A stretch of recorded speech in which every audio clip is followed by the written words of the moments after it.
Welcome back to Black Star Anime, guys, the anime community's voice of reason.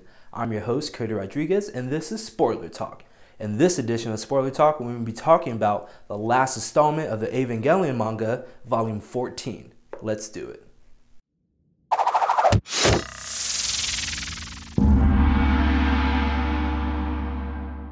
As I said earlier in this video, this is Spoiler Talk, so spoiler alert.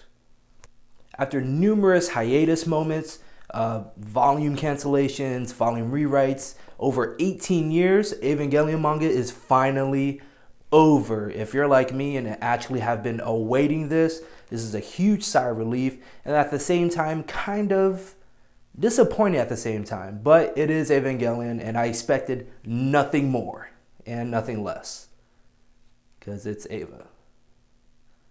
Yeah, so let's get right into it. If you're a fan of the original anime series, kind of like I am, you're going to read this and see very similar aspects to the end of Evangelion movie. The last chapter does get into a completely different story, I guess. It kind of actually ends, unlike the end of Evangelion movie, where you just see Shinji awkwardly choking out Asuka in some weird dominatrix type thing. So if you haven't read this yet, like I said, turn back now because this is spoiler moments. But the last chapter actually ends. You see Shinji walking in like a snow-covered Tokyo. He's about to take his entrance exams into high school. No one has any memories of the Evas. You see the remnants, as they call it, of the other artificial Eva units covered by snow in the background, and researchers are doing research on it and trying to figure out what it's really about. And pretty much you see Shinji, you see Asuka, you don't see Rei because she just like disappeared after she became giant Lilith and created life again on Earth after Lilith's egg made everyone into orange goo.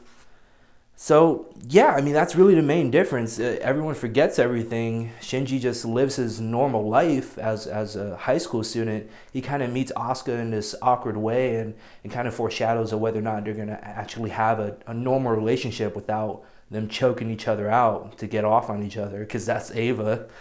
But I actually really kind of like this ending a little bit better. There is an extra chapter in here in which I didn't care for personally, where it shows how Shinji's mom meets his dad, and the very awkward lunch scene in which she was like, he gave me his lunch and he was kind of cute about it, and we decided to have a kid or some dumb crap.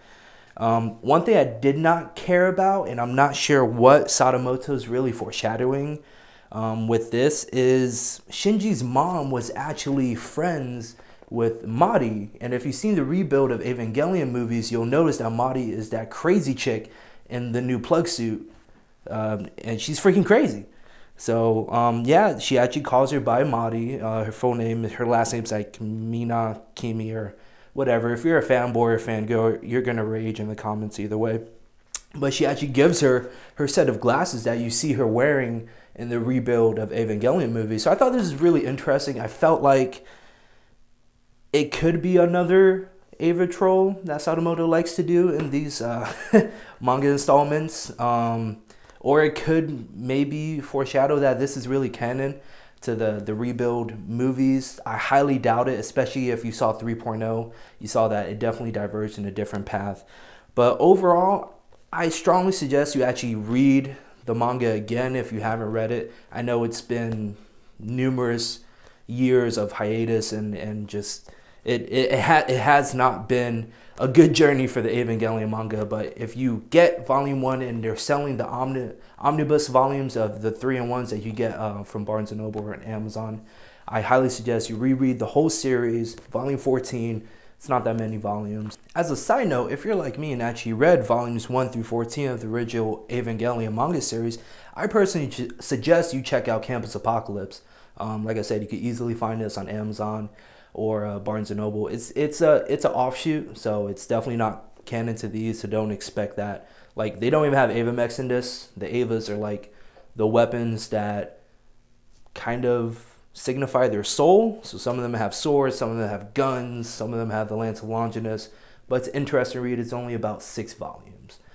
Another personal suggestion is the Angelic Days. This is another spin-off series. This is more of the love triangle, almost a harem type series. It's not that many volumes either. There's also the Shinji Ikari Detective Diaries of some crap. That gets way too fan fiction for me. I don't suggest reading that at all. But that's just me. You let me know in the comments whether or not you like this series or not. Alright guys, that's going to do it for this episode of Spoiler Talk. If you liked the video, go ahead and click like. Also, if you're not a subscriber, go ahead and subscribe so you get the latest updates on all the Black Star Anime videos. Leave me a comment down below. Let me know if you're nerd chubbing or you're rage quitting or whatever the hell you're doing from watching these videos. Also, share it with your friends because most of them probably haven't even noticed that volume 14 of this manga came out.